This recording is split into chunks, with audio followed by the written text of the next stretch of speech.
Bueno, Bernardo Higgins fue sobre todo un agricultor. Se le identifica más con un militar, que no fue nunca. Casi toda la iconografía de O'Higgins lo vemos con charretera, lo vemos arriba de un caballo, sable en mano, en una batalla. Y en general se identifica absolutamente con un militar. Y lo mismo sucede por el hecho de que la escuela militar se llama Escuela Militar Libertador Bernardo Higgins. Eso a la gente le parece muy curioso, porque en realidad es como descifrar algo que estaba absolutamente instalado como un paradigma de que era un gran militar que combatió muchas batallas. Él no tuvo formación militar. Él fue una persona, por todo lo que yo he leído, por su comportamiento, por toda la investigación que yo he hecho para poder escribir sobre Higgins, tengo la sensación que una persona bastante insegura, con varios complejos, era muy bajito, y el complejo de ser un hijo ilegítimo.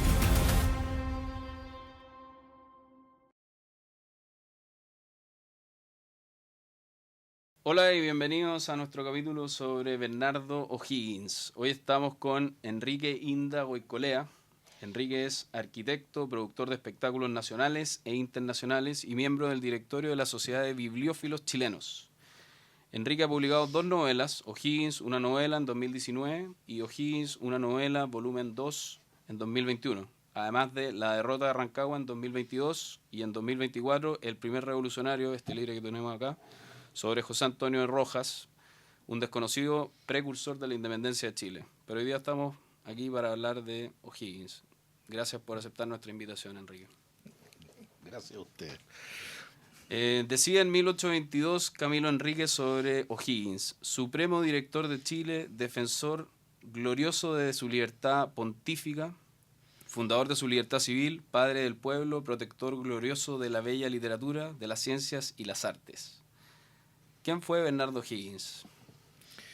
Bueno, Bernardo Higgins fue sobre todo un agricultor. Se le identifica más con un militar. Casi toda la iconografía de O'Higgins lo vemos con charretera, lo vemos arriba de un caballo, sable en mano, en una batalla. En general se identifica absolutamente con un militar, que no fue nunca. Y lo mismo sucede por el hecho de que la escuela militar se llama Escuela Militar Libertador Bernardo Higgins. Eso a la gente le parece muy curioso, porque en realidad es como descifrar algo que estaba absolutamente instalado como un paradigma especial de que era un gran militar que combatió muchas batallas. Él no tuvo formación militar. Él fue una persona, por todo lo que yo he leído, por su comportamiento, por toda la investigación que yo he hecho para poder escribir sobre Higgins, tengo la sensación que una persona bastante insegura, bastante con varios complejos, era muy bajito, y el complejo de ser un hijo ilegítimo. Natural Decía en esa época. en esa época, claro. Entonces, eso generó en él, y tuvo el apoyo fundamentalmente de dos mujeres, su madre y su hermana, su media hermana, que fueron las que lo acompañaron permanentemente durante su vida. También podemos decir de O'Higgins que es una de las pocas personas que en la época de fines de la colonia viajaron a Europa. Tuvieron una educación distinta a la gran mayoría de los quienes habitaban el Reino de Chile, y eso le permitió adquirir una formación muy distinta a la formación que había en esos primeros colegios y esa precaria Universidad de San Felipe que había en Chile. Eso le dio una mirada más amplia a su formación, y por eso dominaba muy bien el inglés. Algunos dicen que hablaba mejor inglés que español, porque además se rodeaba mucho de irlandeses y de oficiales extranjeros. ¿Cuánto tiempo estuvo en Inglaterra? En Inglaterra estuvo más o menos 2 años, No. dos años en una academia en Richmond. Richmond estaba en ese momento separado de Londres, pero era muy cercano. Y ahí tuvo unos estudios, era por instrucciones de su padre, que era virrey en Lima. Estudió en una escuela, academia, instituto católico. lo que eran muy escasos en ese momento, porque estamos hablando de una Inglaterra protestante fundamentalmente, y quería el padre que estudiara en un colegio católico. Y eso le permitió, además tuvo una estadía bastante larga también en España, en Cádiz fundamentalmente, antes de Londres, llega a Cádiz, después va a Londres y después regresa a Cádiz, y desde ahí puede regresar una vez que su padre ha muerto. ¿Quién es su padre? Vamos un poco para atrás y veamos dónde nace Bernardo Higgins, cómo es la relación de sus padres, por qué es un hijo natural. Bueno, el padre de O'Higgins es irlandés, se va de Irlanda a España, escapando un poco de las guerras en Irlanda, las guerras religiosas fundamentalmente. Estamos hablando de 1760. Más o menos, mediados de 1700, mediados de 1700, va allá y se emplea en una casa comercial de irlandeses también, que vendían géneros, vendían una serie de cosas. En ese momento no estaban muy definidas los locales en que se vendían productos específicos, sino que había una mezcolanza de cosas. Y él pidió viajar a América en calidad de comerciante, y efectivamente así lo hizo. Vino a Buenos Aires, a Lima, vendiendo géneros, vendiendo productos que traía desde esa tienda en Cádiz. Se estableció un tiempo, después se dio cuenta de que no era lo suyo lo comercial, y llegó a Chile. Lo acompañó otro irlandés de apellido Garland, que era un delineador en esos términos, en esos tiempos, para construir. Los delineadores eran quienes más o menos eran entre alarifes y arquitectos, y hacían los trazados de los lugares en que se iba a construir, estaban vinculados a la construcción, muy precaria además en esos tiempos. Y ambos se instalaron y se entusiasmaron con esto, y de estar en Chile. Con este señor Garland, ambos hicieron en la cordillera, le propusieron al gobernador de entonces, que entonces era el Reino de Chile, le propusieron hacer unas casetas protectoras entre el recorrido por la cordillera entre Santiago y Mendoza, que era un tránsito permanente que había. Esa era la gran comunicación del Reino de Chile con el Virreinato de La Plata. Entonces este señor Ambrosio Higgins con Garland fueron y construyeron estos refugios, porque justamente Ambrosio Higgins, para llegar a Chile, cruzó la cordillera con chasquis, que eran en ese momento las especies de vaqueanos y que iban dirigiendo seguramente en mulas, y se dio cuenta que solamente la cordillera se podía pasar prácticamente en verano, en muy pocos meses durante el año, por las nevazones, por las lluvias, etcétera. Y él vio que construir estas casetas iban a proteger tanto a los comerciantes, todos quienes transitaran de Mendoza a Santiago y de Santiago a Mendoza. Después de eso, él se va al sur y empieza a interesarse en el tema militar. Incluso él forma un grupo de milicianos, digamos civiles entrenados medianamente entrenados para usar armas, que se llamó los Dragones de la Frontera. Esto es en Concepción. Por sus habilidades, por su inteligencia, por sus conocimientos, el gobernador lo nombra en ese momento gobernador de la provincia de Concepción. Y estando en Concepción, él, en ese momento la provincia de Concepción abarcaba no solo Concepción, sino también Chillán, Los Ángeles, etcétera, varios territorios. O sea, la provincia de Concepción llegaba hasta el río Maule. Del río Maule hacia el norte era la provincia de Santiago. Y estando ahí en Concepción, bueno, visitaba estos lugares. Tenían permanentes conflictos con los indígenas del sur del Biobío, con los pueblos araucanos, con las tribus araucanas, digamos, araucanas porque estaban en la zona de Arauco.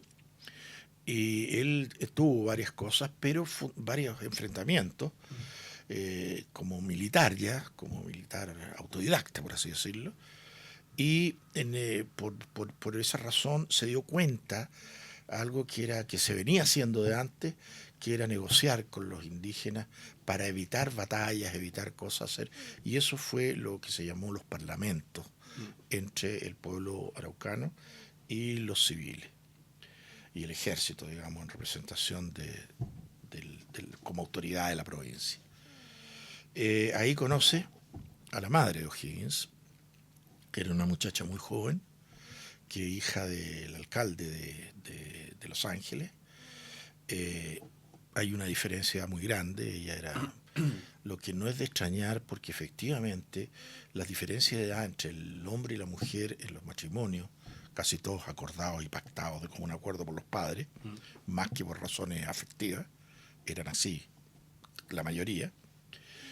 No es de extrañar porque efectivamente se daban matrimonios de hombres ya muy maduros para esa época que, bueno, la expectativa claro. La expectativa era mucho menor, y bueno, no tuvieron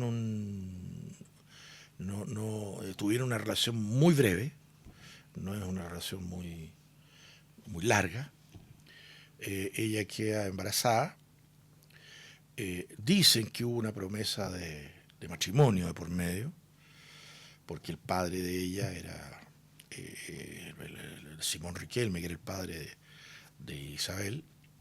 Era una autoridad dentro de Los Ángeles, de Chillán, y por lo tanto había que tener cierto respeto, y dicen que se acordó algún acuerdo de matrimonio. Pero en ese entonces, para un personaje importante de la colonia en Chile, solo podían casarse con personas nacidas en Chile con una autorización del rey, especialmente en el caso de oficiales de alto rango, como era en este caso, o administradores, o políticos, o comerciantes incluso de alto rango, tenían que pedir autorización del rey para el matrimonio.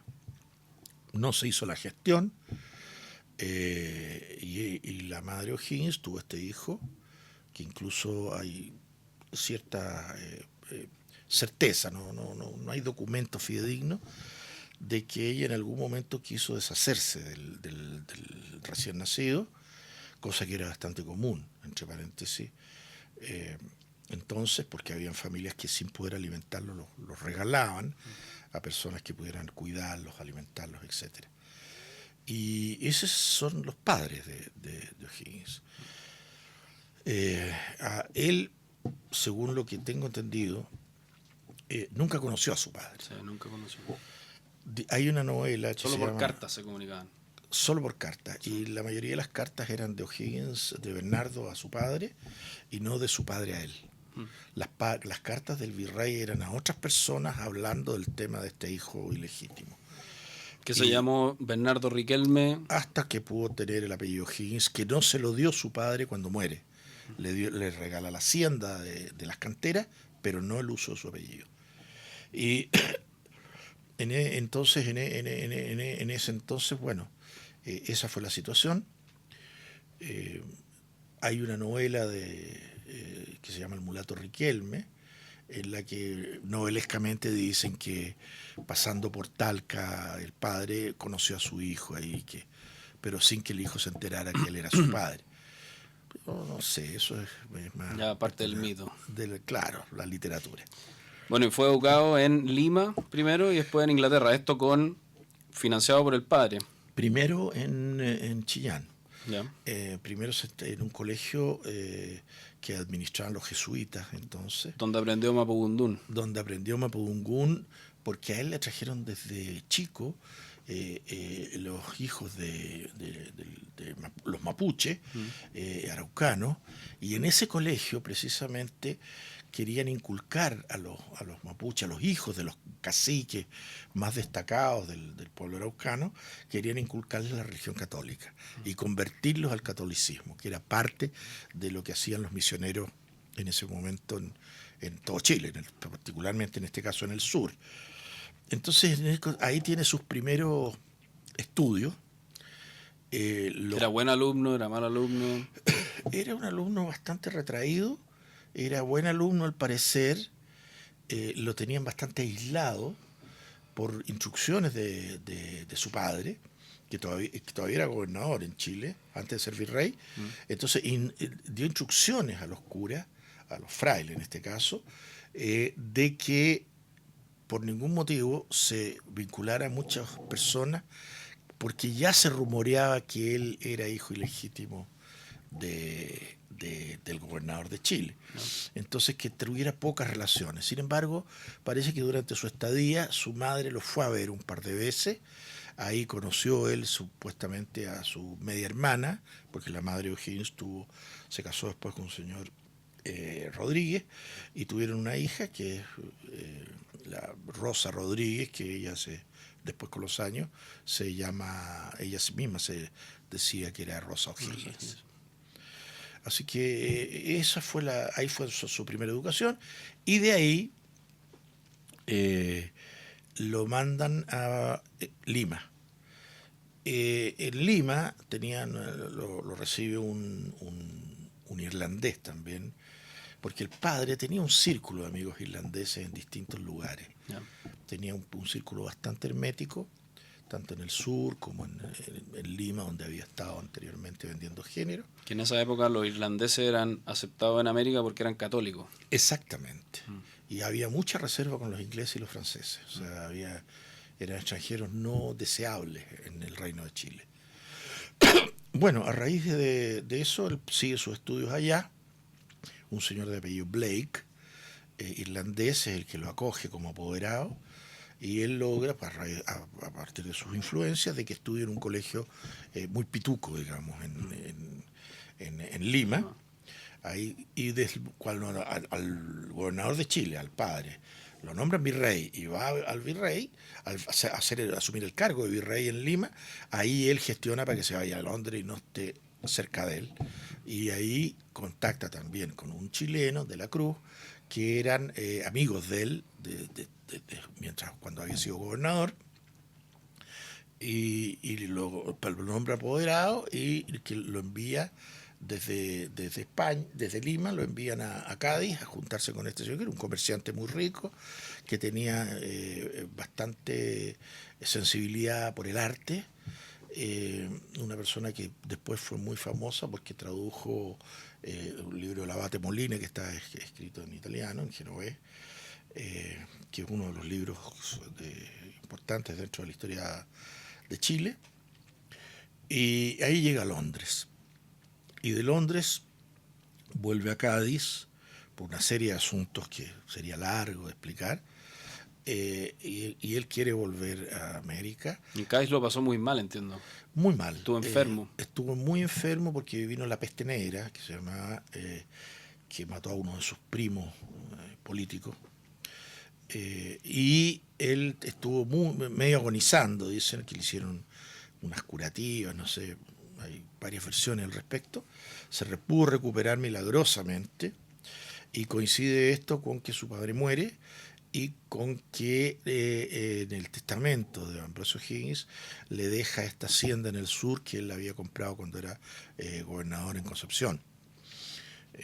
Y le deja eso, pero no el apellido, y ahí él decide, pide volver a Chile para reunirse con su madre y hacerse cargo de la hacienda que había recibido. ¿Quién fue el mentor de O'Higgins en Inglaterra? Francisco de Miranda, este revolucionario venezolano.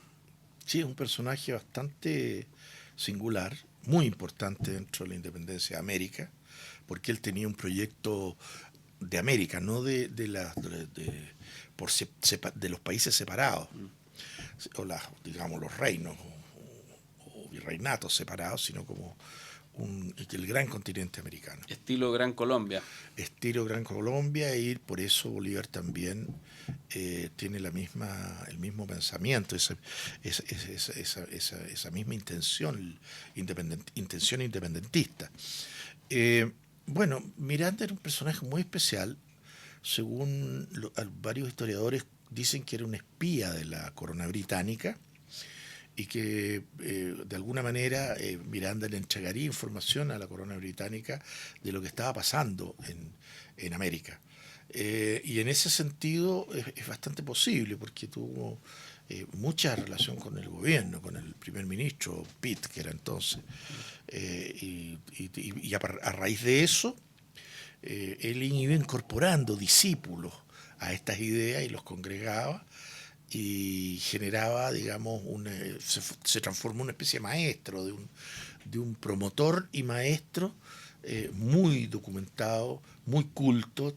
Podía hablar Miranda de muchos temas, no solamente de política o temas militares. ¿O'Higgins llega a él por interés propio? ¿Cómo lo conoce? Se, Porque se su papá supone no iba a estar de que, acuerdo con que conociera a este personaje. claro, se supone que algunos irlandeses con que se le relaciona a O'Higgins, Bernardo Riquelme entonces, se relaciona con irlandeses en Londres, ellos lo llevaron a Miranda. Yeah. Y a Miranda le atrajo inmediatamente, porque le dijeron, este gallo es hijo de un virrey, independiente que sea hijo natural, pero es hijo del virrey, por lo tanto no es cualquier cosa.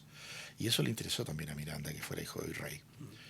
Y él fue, por así decir, el mentor. Interesante. ¿Fue buen alumno en Inglaterra también? Dicen que sí, suspendieron los estudios porque después le cortan los recursos. Claro. El virrey, el padre, desde Lima, que le mandaba los recursos a este señor de la Cruz, que lo tenía como apoderado en Cádiz, y desde Cádiz le mandaba dinero a unos relojeros que habían en Londres, para que esos relojeros le entregaran ese dinero al colegio, al colegio en Richmond, donde él se educaba. Y de repente se cortan esos dineros, por un lado, y por otro lado dicen que estos relojeros le habrían robado dinero y no le habrían pagado a Richmond, diciendo que no les había llegado dinero y no tenían por qué pagar. En definitiva se cortan los estudios, no los termina. ¿Él estudiaba para ser abogado? En ese momento no se definía para qué. Lo que sí se sabe es que, porque él comenta en una carta, de que había destacado mucho en matemáticas, en esgrima, y además que pintaba muy bien.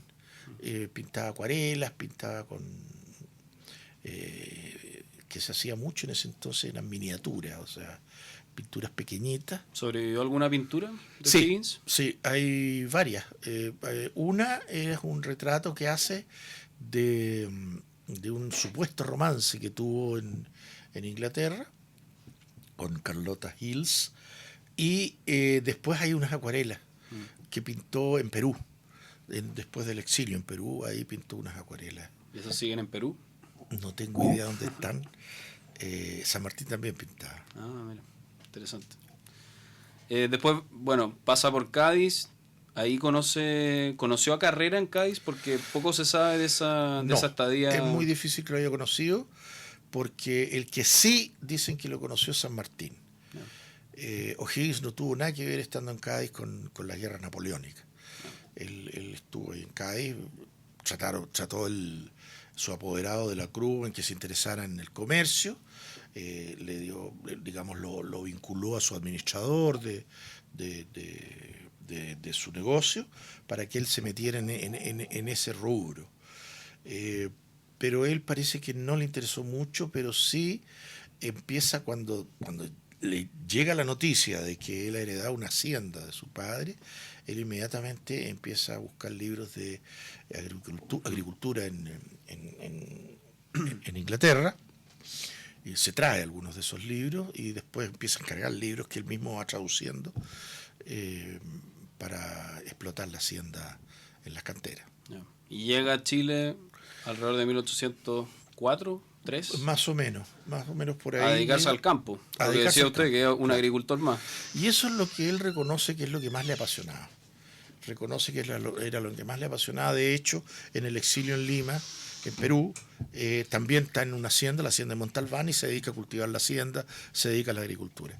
Era su pasión. O sea, si uno tuviera que decir lo más destacable, cuál sería la profesión más destacable de él, es como agricultor. ¿Y cuál es su primer ingreso, estando en la hacienda de las canteras, a la política, al acontecer nacional? Porque es antes de la independencia, o sea, es antes de 1810, sí. En 1806, por ahí. ¿Cómo entra al mundo político? Bueno, fundamentalmente porque en Concepción y en Chillán y Los Ángeles, digamos, que son las tres ciudades en ese momento eran villas, Concepción era la única, era ciudad, la villa de Los Ángeles, la villa de Chillán, eran villas pequeñas. Habían ya gérmenes anticolonialistas, y habían pequeños grupos en Concepción que se juntaban. Y ahí aparece este otro personaje muy importante, que es Martínez de Rosa, sí, que es como una especie de caudillo de Concepción. En torno a él se reúnen varios jóvenes que, atraídos por las ideas que él les manifiesta. Porque Martínez de Rosa está muy influido desde Santiago por José Antonio Rojas, que es uno de los precursores de la independencia, el que trajo más literatura desde Europa. Trajo fundamentalmente, los enciclopedistas, Diderot y d'Alembert. Entonces, él todo eso estaba prohibido por la Inquisición. Absolutamente prohibido por la Inquisición. Eran libros prohibidos. Los trajo de contrabando José Antonio Rojas desde Europa. Y José Antonio Rojas también empieza a mantener una correspondencia con Martínez de Rosa. Cuando Rosa viaja a Santiago, en algunos momentos se juntan y hablan sobre todo el periodo que es uno de los periodos más destacables de la historia de la humanidad, que es el periodo de la Ilustración, que es cuando se empiezan a romper esta hegemonía de la Iglesia y del catolicismo, y ingresa el racionalismo y la Ilustración, y a buscar explicaciones de las cosas, claro, y de los fenómenos que van por sobre atribuirles virtudes religiosas o virtudes mágicas o qué sé yo, y empiezan a explicarse por qué tales fenómenos suceden. Y hay una investigación científica donde empieza a tomar mucha importancia la ciencia, que empieza a derrotar la superchería y las supersticiones, y a través de experiencias científicas empieza todo este periodo que es realmente renovador en la historia de la humanidad. Y esas ideas las trae José Antonio Rojas a Chile desde Europa y se las comunica a Martínez de Rosa. Entonces se generan dos polos: el polo en el sur de ideas nuevas y el polo en Santiago de ideas nuevas. En el del sur está Martínez de Rosa como principal protagonista, y en el de Santiago es José Antonio Rojas el que reúne en torno a él a Manuel de Sala y a otros, a Ovalle, a Infante, qué sé yo, y a otros personeros que los van incorporando a este pequeño grupo y les presta los libros, discuten sobre esto, y todo esto absolutamente en secreto prácticamente, porque el peso de la colonia, de la Inquisición, etcétera, era muy fuerte. Y Martínez de Rosa, O'Higgins fue alcalde de, su primer cargo oficial fue alcalde de Chillán. De Chillán, de Los Ángeles. Los Ángeles. De Los Ángeles. Que la hacienda está en Los Ángeles, digamos, en el territorio de Los Ángeles, ya, la hacienda de las canteras. Ya. Y viene el Napoleón invade España, cae la monarquía española, se establece la Junta Cádiz, y en Chile, ¿qué pasa? ¿Cómo llega O'Higgins a la primera Junta Nacional? En el fondo? Bueno, en rigor no llega a la primera Junta, sino que llega al primer Congreso, ya, que es posterior a la primera Junta. ¿No participó del Cabildo? No estuvo en el Cabildo, él estaba en su hacienda. Ya. Sucede que viene la gran discusión, no solo en Chile, sino que en el resto de América, la gran discusión. Nosotros somos súbditos del rey. El rey está preso de Napoleón y nosotros no tenemos por qué ser súbditos de unos señores que en este momento supuestamente están gobernando España. Y por lo tanto, ante eso, ellos dicen: seguimos siendo súbditos del rey, pero nosotros tenemos que tener autonomía para gobernarnos, no en base a lo que el rey nos determine, nos diga, nos ordene. Y ahí surge esto, y ya como se formó una junta en España, ¿por qué no hacemos nosotros una junta nuestra acá? Y ese es el primer comienzo, digamos, de la autonomía, de adquirir cierta autonomía política que en toda América. En Chile fue así. Es también el primer despertar de las fuerzas políticas que existían en Chile, de estos grupos secretos de Martínez que no habían tenido ningún vehículo para, en el fondo, demostrar esta idea y probarla y discutirse. Como que se abre la caja Pandora. Claro, y empiezan ellos, porque es muy atractivo. Hasta el momento las grandes familias, las personas más potentadas y entre comillas más cultas, que no eran muy cultas tampoco, tienen el poder económico, o sea, tienen plata, compran títulos, etcétera. O sea, son dueños de la tierra. Son dueños de la tierra y además ven la oportunidad de tener en sus manos el control político, que lo tenían los gobernadores designados por la corona. Y eso hace que ellos dicen, bueno, nos toca a nosotros ahora, esta es la oportunidad de, además de ser ricos, gobernar el país. Y ahí nacen estos, que son, digamos, todos estos patricios, por así decirlo, del Reino de Chile, que son los que conforman esta primera junta de gobierno. ¿Martínez de Rosa participa de esta primera Junta de Gobierno? Martínez de Rosa es justamente el miembro de la Junta de Gobierno de Concepción. O sea, el delegado de Concepción en la Junta de Gobierno es Martínez de Rosa. En ese momento no existía el norte, no existía Coquimbo, La Serena. Eso le iba a preguntar, en su libro no es como que todo Chile es de Santiago a Concepción, ¿no? Nada más, claro. Y con mucha efervescencia en Concepción. En Santiago era más lenta la cosa, pero en Concepción bullía más. Y en Valdivia también, creo. También. Bueno, Valdivia era un lugar más del virreinato del Perú, y lo mismo que Chiloé. Y entonces en ese momento surgen estos brotes independentistas, de decir, no es la independencia de crear un país distinto, no. Los brotes independentistas son más que nada brotes de autonomismo político, sobre todo. Entonces ellos, lo que les interesa... Y de políticas que les convengan comercialmente también, obviamente, abrir los puertos. O sea, claro, abrir los puertos para poder exportar no solamente a España, sino que hasta el momento era así. Tenían que salir los productos o vía hacia España, hacia CAE, o hacia Lima, que era el virreinato del Perú. Entonces, ahí dicen, no, y además que en esa época ya llegaban barcos de ingleses, barcos franceses, barcos estadounidenses a las costas chilenas, traían productos que se entraban de contrabando. Estas mismas familias poderosas eran las que compraban los productos de contrabando, porque existía una enorme masa que no tenía ningún poder adquisitivo y eran absolutamente analfabetos. Entonces esto está todo constreñido a un grupo pequeño de que eran los dueños del país, digamos, en ese instante. Y ahora administraban políticamente el país. No. Y a raíz de eso, copiando al modelo de la independencia de Estados Unidos, el republicanismo. Y el republicanismo, dicen hay que generar un congreso con diputados que representen a distintas villas y ciudades de Chile, y ahí es donde eligen a O'Higgins diputado por Los Ángeles para venir a Santiago como diputado de Los Ángeles e integrarse a ese primer congreso, que es el congreso que surge el año 1811, es decir, un mes después de constituirse la primera Junta de Gobierno. ¿Y O'Higgins dentro de este congreso era de los más revolucionarios, era de los más moderados? Sí, porque los sureños eran los más revolucionarios. No. En ese momento, curiosamente, viene de... Curiosamente porque eran también los más ligados al ejército español, que estaba en la frontera.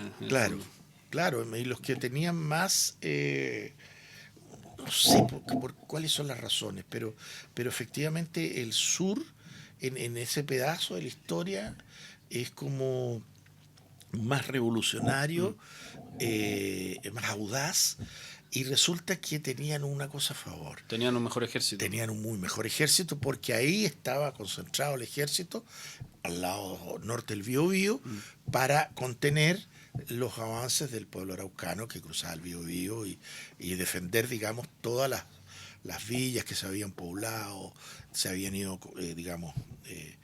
formando en distintos lados, pequeños pueblos, etcétera, y para resguardarlos esa era el límite de la frontera, y por lo tanto allá había mayor cantidad de armas, mayor cantidad de gente preparada para combatir, pero eran realmente un ejército muy incipiente. ¿Cómo puede ser esto de que el ejército español en la frontera sea el primero en levantarse en el fondo para levantar esta nueva república. Porque lo de español es un rótulo, porque la verdad que ese ejército está integrado fundamentalmente por naturales del sur. Chile. El único español que no era español irlandés era O'Higgins, Ambrosio, tenían muy poco, habían algunos españoles, pero eran una minoría absoluta. Okay. Era ejército español, porque era el ejército realista, el ejército del rey, etcétera, que defendía el territorio del rey. ¿Qué políticas empujó Higgins dentro de este Congreso antes de llegar al golpe de Carrera, que es el que termina con este? Bueno, no es mucho lo que se le puede atribuir a Higgins. Una de las cosas que después se hizo, no mientras él fue diputado, fue que él propuso crear un cementerio. Hasta ese momento todos los muertos se enterraban en las iglesias, y los que no tenían para pagar, para poderlos enterrar en una iglesia, los enterraban en cualquier lugar, en los cerros, qué sé yo, etcétera. Entonces él dijo no, porque además hay un problema sanitario de los muertos ahí. Entonces dijo hay que crear porque lo había visto en Londres, lo había visto en España, había visto que existían los cementerios. Entonces esa fue una de las cosas que propuso. Por otro lado, sí estuvo, por ejemplo, había un sector que decía que había que reconocer la Junta de Cádiz o la Junta monárquica como su autoría, una autoridad mayor a la Junta de Gobierno chilena. Entonces estaban los por reconocer esa regencia y los que estaban por no reconocerla. O'Higgins estaba entre los que no la reconocían, y los moderados y monárquicos, por supuesto, estaban a favor de reconocer. Ahí ya se van formando dos partidos políticos, por así decirlo, con ideas distintas y antagónicas, y O'Higgins estaba entre los que los realistas los llamaban insurgentes, como una cosa media despectiva, y ellos a su vez, los insurgentes, denominaban a otros los monárquicos, los qué sé yo. Los godos. Los godos. Sí. Le quería preguntar sobre Carrera. ¿Cuándo aparece Carrera en la película de Higgins? Bueno, Carrera llega justamente... Que entiendo que está escribiendo un libro sobre Carrera ahora. Sí, es una biografía sobre José Miguel Carrera, sí. Que no existe. Lo que hay sobre José Miguel Carrera hasta el momento son libros escritos por carrerinos, solo para ensalzar la figura de José Miguel Carrera. Pero una persona muy destacada que falleció, el señor Armando Moreno Martín, fue quien empezó a armar un archivo de Carrera que terminó en 40 volúmenes. Y ahí fue recopilando cartas, documentos, etcétera, una cantidad de información gigantesca, que muy desconocida. Y él mismo me dijo, a mí me acuerdo que me regaló un volumen, y yo de ahí empecé a comprar todos los volúmenes de esa colección. Me dijo, ¿por qué tú no escribes una biografía de Carrera? Porque no hay. Y lo que hay son puras adulaciones hacia Carrera. Y tú vas a descubrir, en este archivo enorme, vas a descubrir que es muy distinta la vida de Carrera, y que tiene muchas luces, pero también muchísimas sombras. Carrera no participa de este primer congreso. No, Carrera está en España. Está en España, peleando en este momento está donde se supone que conoció a San Martín, está peleando por el rey, contra el ejército napoleónico. Tuvo una participación muy menor en España, se le atribuye, no. Fue condecorado, ¿no? O sea, como que Lo que pasa es lo siguiente, que todo lo que sabemos de la estadía en España militar, en la participación militar en España de Carrera, la escribió él mismo. Él hizo su currículum, por decir, estuve en la batalla tanto, hice esto, etcétera, etcétera. Entonces, es el único documento, y no existen mayores antecedentes, por ejemplo, de una hoja militar firmada por un general, o que estuviera en los archivos en España. Él habla de eso, que estuvo, y una serie de detalles muy menores. Él estaba en ese momento, en realidad llegó a España porque el padre quería que se dedicara al comercio y aprendiera el comercio. Se vinculó a personas muy importantes y de mucho dinero en España, chilenos, que estaban viviendo ahí. Y ahí él se inscribe y quiere ser primero guardia de corps, que era un cuerpo especial que cuidaba al rey, a la reina, pero eso no se lo dejaron nunca porque era americano, no era español. Y bueno, Carrera ahí estaba en España, y cuando vuelve, estaba funcionando este congreso, pero había intereses de que ese congreso ya había decretado la libertad de vientre, por ejemplo. Todavía no, ¿No? era proyecto. Ah, ya. Bueno, una cosa es lo que se dijera y las ideas que se tiraban, y otra cosa es las que se aprobaban. Ya. Entonces muchas veces se confunde, o sea, también ahí en ese congreso se habla, por ejemplo, de crear un instituto nacional, pero no se hace hasta un par de años después. Entonces, cuando llega Carrera... En 1811. Claro, en 1811 llega a Chile y con su uniforme de húsar, que fue una novedad en Chile, ver este señor vestido, este joven vestido de húsar. Y cuando llega había una lucha ahí porque el Congreso estaba dominado por los moderados y por los monárquicos. Y los insurgentes o los independentistas eran una minoría, que eran casi todos estos del sur, donde estaba O'Higgins, etcétera, etcétera. Bueno, entonces los Larraín, la familia Larraín de entonces, querían, que estaban dentro de los insurgentes y querían tomarse el gobierno, quieren disolver este Congreso.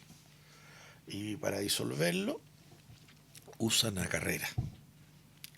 Y los tres hermanos, dos de ellos ya eran militares en Chile, con una formación también muy escasa, y mandaban los pocos, el pequeño ejército que existía, que era muy chiquitito, y llega José Miguel y se suma a esto, bueno, y dan ese golpe, las armas las manejan los Carreras, pero los que acceden al poder son los Larraín.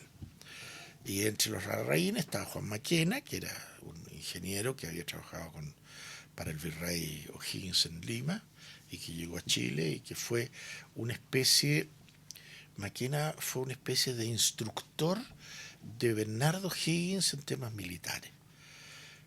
Por eso yo digo siempre que O'Higgins estudió la carrera militar por correspondencia, porque Maquena le mandaba libros y se mandaban cartas, Maquena a O'Higgins, a Bernardo, y Bernardo a Maquena, y esa es la única formación para que O'Higgins, con la gente de su hacienda, formara una primera milicia, un primero regimiento miliciano. ¿Cómo se llamaba ese regimiento? ¿Los dragones? Las milicias de la Laja se llamaba, porque la hacienda estaba en la isla de la Laja, decía, porque era un sector que estaba con dos ríos, la abarcaban. Le iba a preguntar cuando habló del cementerio si es que O'Higgins era una persona de fe o era más bien cercano a un anglicanismo o derechamente no creyente. Yo tengo la sensación de que regresa a Inglaterra más protestante que católico. Durante toda su vida empujó la libertad religiosa. Empujó la libertad religiosa, empujó muchas cosas que el catolicismo censuraba, o sea, combatía, no solo censuraba, combatía. Pero al parecer al final de sus días como que vuelve al catolicismo. De hecho, cuando muere pide que lo vistan con un atuendo franciscano. Entonces pero mientras él gobierna en su dictadura, durante la dictadura de O'Higgins, él se muestra muy laico, muy cercano al laicismo, a la independencia religiosa, tiene conflictos con la iglesia definitivamente durante su gobierno, les quita varias prebendas durante su gobierno. Entonces para mí ese es tiene una formación católica al comienzo. En Europa se transforma más a un protestantismo, un laicismo, incluso a un agnosticismo, diría yo, que retoma después al final de sus días, vuelve al catolicismo. Le iba a preguntar por la logia lautarina. Todo este tiempo que O'Higgins está en el Congreso, ¿sigue en la correspondencia con Miranda? ¿Ya se relaciona con...? No hay mucha correspondencia con Miranda. ¿Ya se relaciona con San Martín, con Bolívar? Todavía no los conoce. Ya. No conoce a San Martín ni O'Higgins. A San Martín lo viene a conocer después de la derrota de Rancagua, cuando emigran los restos del ejército patriota a Mendoza. Ahí recién conoce a San Martín. En este periodo, no, nada. solamente los vínculos que él tiene son con hacendados igual que él, que forman sus milicias, con gente del sur principalmente, y en Santiago es muy amigo de un señor, un sacerdote, un presbítero de apellido Frete, que era también del grupo independentista, diputado por Santiago, y ahí se va confabulando, digamos, un grupo de independentistas, a los que Carrera todavía no se incorpora. Bueno, viene el golpe de Carrera. ¿Dónde está el primer germen entre o'higginista y carrerino?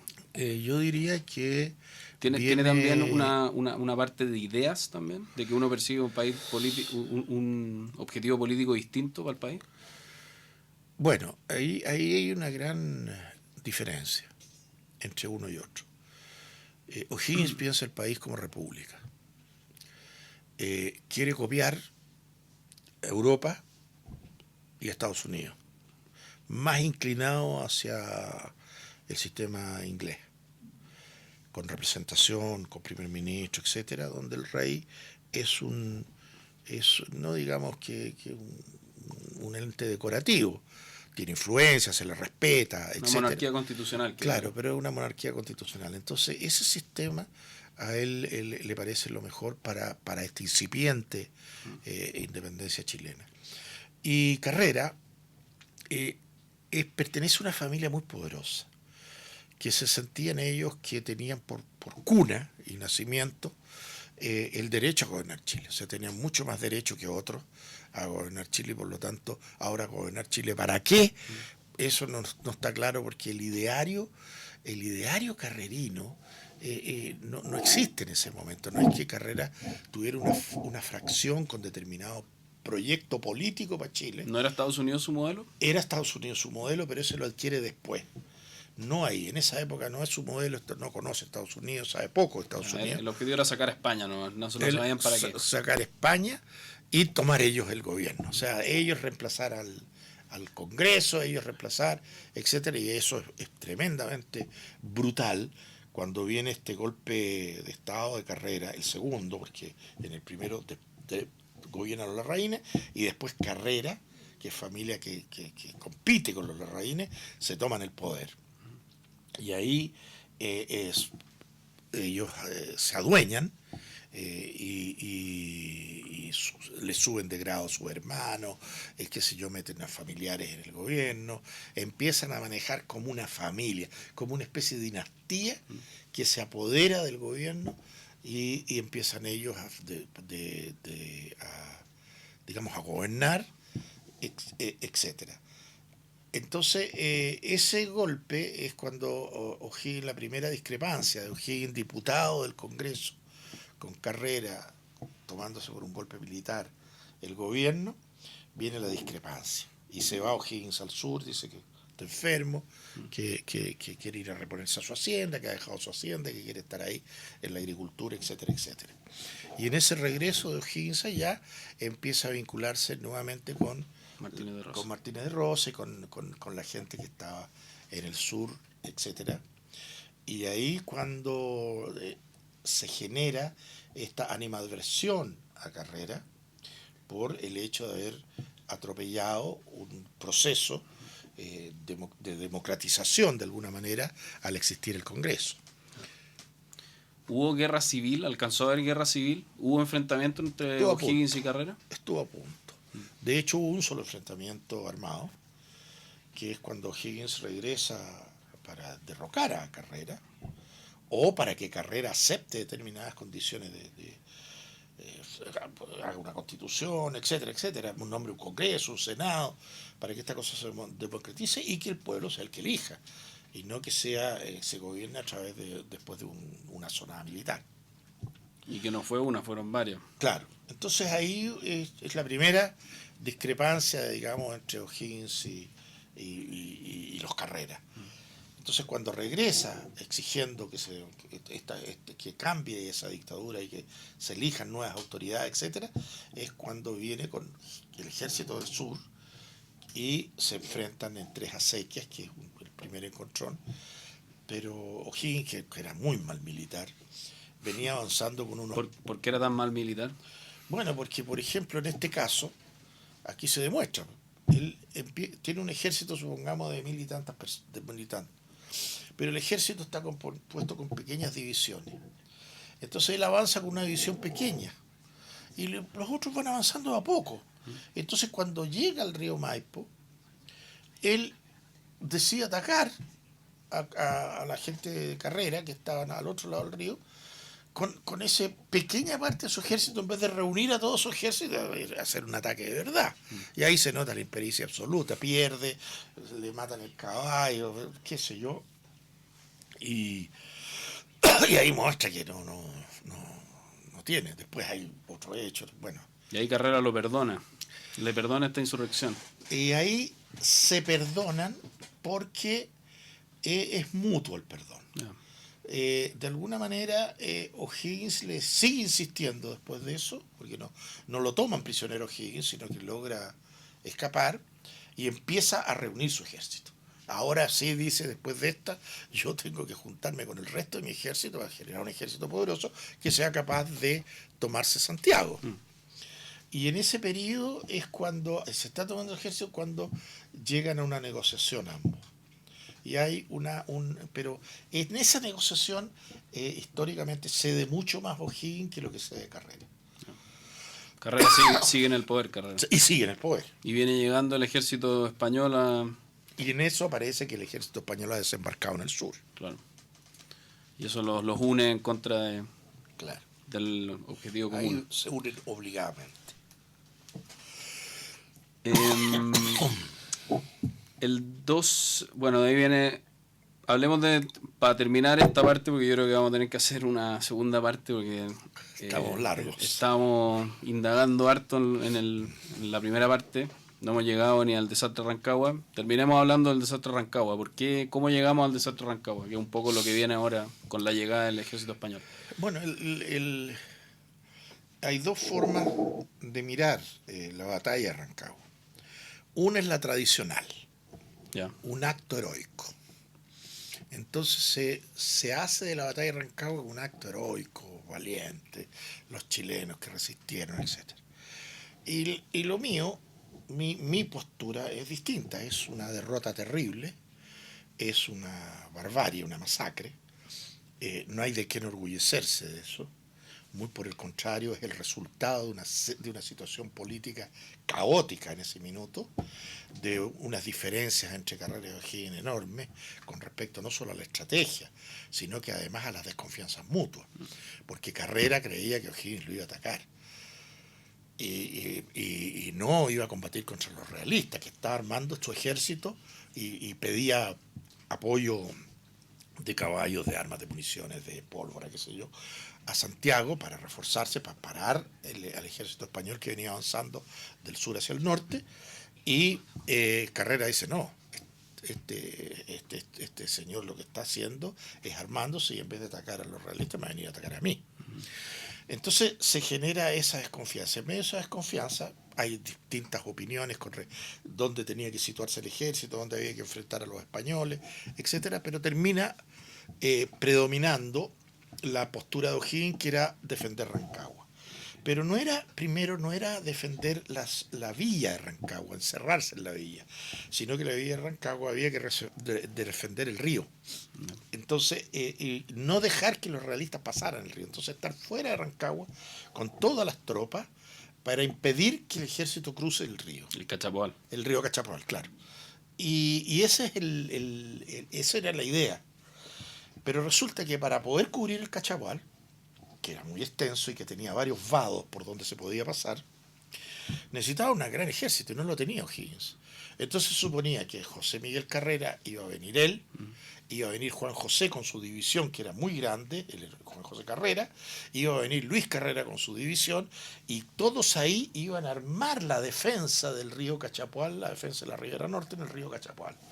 Y cuando el ejército realista llega a la ribera sur del río Cachapoal, se dan cuenta de que los que están defendiendo el río son muy pocos, porque no llega Juan José Carrera, no llega Luis Carrera y no llega José Miguel Carrera, que además venía recién avanzando desde Santiago. Llegó tarde. Y llegó, no quiso llegar, yo creo. No, o sea, si él quería llegar, llegaba. Yo creo que él no quiso llegar definitivamente por este temor de ser atacado por O'Higgins, sin saber que ya los realistas de noche habían cruzado el río Cachapoal y tenían la ciudad rodeada. Y ahí se produce el desastre que Y son ahí se produce esta derrota espantosa. un par de días de lucha. 2 días. Duró desde la mañana del 1 de octubre de 1818 hasta el día 2 en la tarde, en que O'Higgins, en esto entre comillas heroica escapada, arrancó. O sea, no salvemos la vida. O sea, fue más eso que nada. Y por lo tanto, además, bueno, hay que darle mérito, sí, a O'Higgins de que defendió Rancagua durante 2 días con un ejército muy inferior al ejército realista que mandaba Mariano Osorio. El ejército realista superaba con creces, más que doblaba al ejército, a los oficiales y soldados que defendían Rancagua. Eran mucho más ellos, entonces era inevitable la derrota. Y entonces llega un momento en que para que la derrota no fuera tan terrible, logran salir los que pueden salir, que son más o menos 300. En la salida creo que les matan como a 200, porque trataron de escapar 500 de los que estaban adentro. Quedan heridos y una serie de gente que queda adentro, la villa que los hacen pebre una vez que entran los realistas. Y arrancan. Arranca Juan José Carrera, que estaba ahí, que no combatió nunca, se fue a la casa del cura y ahí se quedó, no combatió nunca. Y O'Higgins arranca con oficiales, con los que pueden subirse a los caballos, las ancas, y abriéndose paso entre el cerco realista, y ahí arranca. Y eso, que es considerado como un acto heroico, fue un acto de sálvese quien pueda. Entonces, es una derrota lamentable que costó muchas vidas. Fue una de las batallas más sangrientas, y de víctimas inocentes, mujeres, niños, curas que estaban en Rancagua, civiles, más soldados, los heridos que los terminaron de masacrar, etcétera. Fue una cosa horrorosa. Eso también alimenta después el sentimiento de O'Higgins de cobrar venganza por Claro. las maldades hechas por los españoles a los chilenos. Claro, y ahí queda ya la animadversidad absoluta de O'Higgins con Carrera, y Carrera por razones obvias contra O'Higgins. Entonces ahí vienen un dimes y diretes de quién tuvo la culpa. Y ahí terminan los dos en Mendoza. Y terminan los dos en Mendoza distanciados, separados, enemistados. Cada uno con su proyecto distinto. Claro. Y ahí aparece una figura importantísima de nuestra independencia, que es San Martín, que es una figura que acá en Chile no se le reconoce, pero realmente San Martín es el gran gestor de la independencia de Chile, el gestor del ejército de los Andes, el hombre que vino con ese ejército que derrotó a los realistas en Chacabuco y después en Maipú, y que logró instaurar otra dictadura que le encabezó O'Higgins como director supremo, pero que comienza, digamos, a los albores de la República. Son ahí los primeros balbuceos de esta nueva República. Bueno, nos quedó toda la segunda parte, la restauración española, la patria nueva y todo el exilio de O'Higgins que en Perú, que puede ser bien interesante. Sí. Me faltó preguntarle algunas cosas sobre O'Higgins y Portales, que tengo algunas preguntas, pero lo dejamos para la siguiente. Bueno. Muchas gracias por esta conversación apasionante. Encantado de haber conversado contigo.